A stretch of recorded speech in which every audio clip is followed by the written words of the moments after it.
Free Kick once again. Please remember to like, share, and subscribe as we go through this match.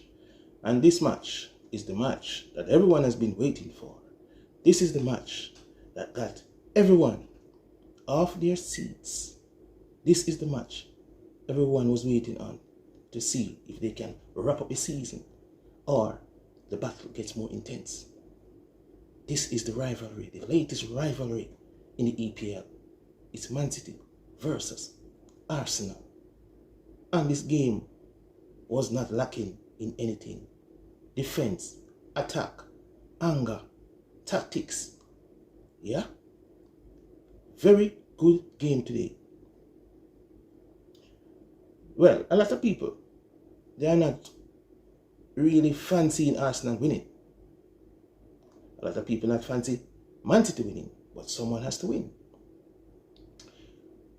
For me, it doesn't matter because neither of those teams are my teams. But I can understand the Arsenal fans really wanting this one because it's been over 20 years. It has been over 20 years. And the rivalry is so intense that Man City is always in their way. Man City has been in Liverpool's way for a good amount of time now. However, Liverpool found a way to overcome and have won twice. Yes, Liverpool won twice. Arsenal, they would like to try the same. But it's Man City in their way again.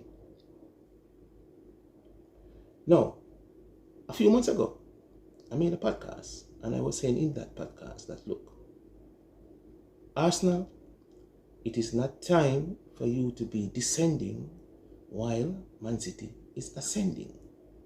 And I saw where one particular player was playing so well in the midfield for Man City that I was wondering how on earth is this player able to do all of this under Pep, because Pep does not like certain type of football. That player, along with Phil Foden, was demolishing teams in the earlier part of the season. And I'm seeing a certain tactic with Pep Guardiola, where what he does is rest some players for the last part of the season, which is now. That player that I'm talking about is Ryan Cherky. Ryan Cherky has been doing reverse passes. Pep is not a fan of those things. So how is it that Ryan Cherky is allowed to do all of this? As we move, we'll get into that a little bit. So the day started with the squad having a few injuries on both teams. We have Man City having Reyes and Vardiol being injured. However, Man City can do without those players. They have a lot of cover for those players. On the other hand, Arsenal had Timber, Saka, Calafiori, and Mourinho. On the injury side of things, Arsenal would be suffering more because a player like Timber is a good defender on your right. Timber is very good on the right. Saka is a good right winger. Timber and Saka play well together. So Arsenal losing those two players, it was a bit of trouble right there. Calafiori, he plays left back and he has been injured since October while playing for Italy. So right away, you're seeing where Arsenal have a problem with wing back, both right and left, in Timber and Calafiori. Calafiori likes to attack as a wing back. However, watch this now. Mourinho has been scoring a lot of goals for them last year. He is injured this year. Mourinho can't even play them in the midfield. So right away you see Arsenal having issues before the game has even started. Saka seems to be injured for some time now and has been playing through injury. And I suspect a lot of these players on Arsenal have injuries, but they are just playing along with them. And that's not nice. That's not nice. I always say in football, play the player that is 100% fit rather than play a player that's 50% fit and you're not getting anything from it. So we start off and we saw where Man City had 12 shots and Arsenal had 8 shots. Man City had 5 on target. Arsenal had 2. Now, this factor in the whole overview of the game called corners, Arsenal had 5, Man City had 8. So there we have now a team that used to glorify corners not getting maximum corners there. So it says again with the game, they're not scoring from corners, they're not scoring from set pieces anymore, they're not scoring from open play. Where is the goal going to come from? That was my main concern for Arsenal, because I already know that Man City already had the Doku, the Holland, they had the Semenyo, and they already have Cherki in the middle that can do all of that. Plus O'Reilly coming from the left wing as usual, always scoring goals. He did it in the FA, in the Carabao Cup. Understand? So we all know that Man City had people from all over the place that can score a goal. Where was Arsenal goal going to come from? Gyökeres is their biggest signing. He's the man they say, yeah, Gyökeres is the man that's going to help us to go over the line and score and win. Gyökeres is on the bench.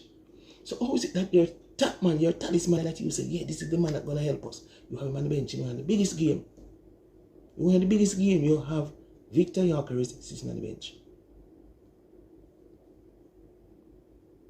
Right? How do you have Victor Gyökeres sitting on the bench? So we have the lineup now. The lineup was like this. Yeah, so the lineups now. The lineups, if you notice, Arsenal had a very good defensive lineup. However, it's the form of defensive lineup that maybe didn't allow them to win the game. I'm going to explain. Arsenal had the Hincapié at the back, Saliba, Gabriel, and Mosquera. Okay. In the middle they had Declan Rice, Zubimendi, then they have it was Madueke, Eze, and Havertz up front. Fine. But what happened is that the injuries were the problem for Arsenal. They suffered more on the injury side of things than Man City. So, Arsenal had the Timber, the Saka, California, Mourinho. All not even they are not even on the bench. They are injured, not in training. Man City had Reyes and Vardy. They can play without those two. They have the cover for those. Plus, you know, man like Gay came over with Timber. So Timber is not on the right. Good defender. Timber would have been overlapping. Timber would have been overlapping with Madueke. On the left, California would have been overlapping. Right? California plays for Italy. He got an injury and he has been nursing that injury ever since. What I'm saying, the type of defense that Arsenal put out was more to defend the game as they did against Sporting. Full four at the back. They are all what? Centre backs. Wing backs would have been overlapping. That would have helped in the case. So Haaland now, Man City and Haaland up front, of course. Can't refuse him that, right? But they have the Gay at the back, Kushanov, they had Nunes on the right, they had O'Reilly on the left, in the middle, Rodri, Cherki, Doku, Semenyo, Haaland up front. So it was a good attacking side for Man City and a good defensive thing for Arsenal.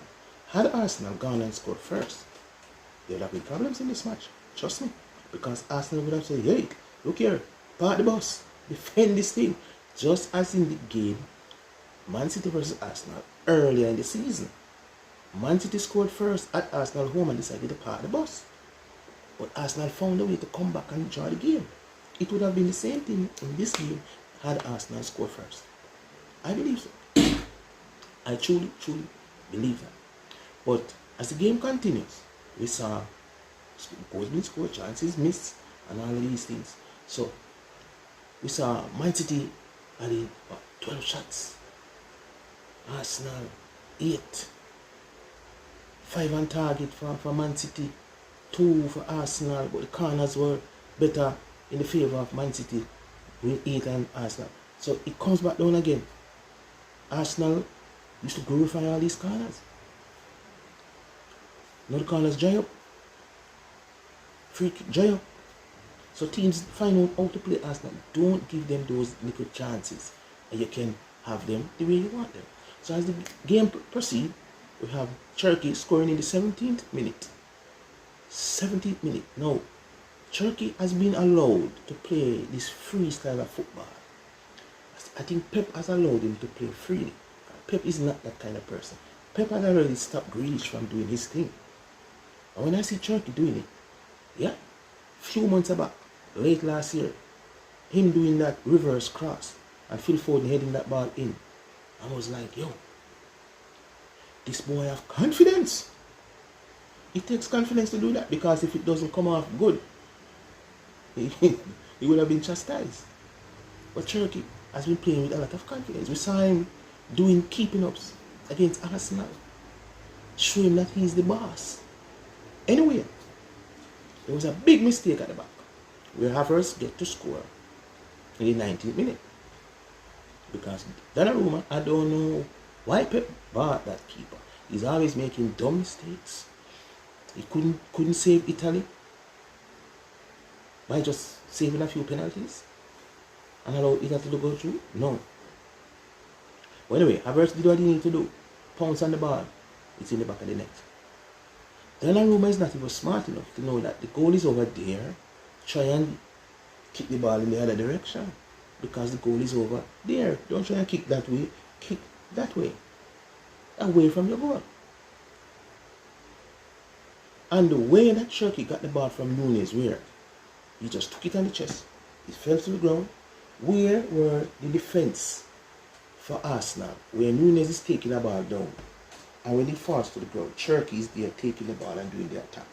That is confidence on Cherki's part, but it doesn't see much of a confidence on the Arsenal defensive unit. He took the ball, dribbling. Now all of those defenders in the box are midfielders. You have to be very careful not to touch the foot, because he's going to fall. Then it would have been penalty. So that was the first goal.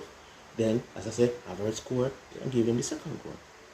Game continues. They went in for the halftime, they came out. Why did Arteta remove Madueke in the 47th minute? That's like 2 minutes in the second half. Why not just change him from in the changing room? Anyway, Martinelli comes on, doing his thing, gets a chance, Donnarumma saves. Fine. Game continues.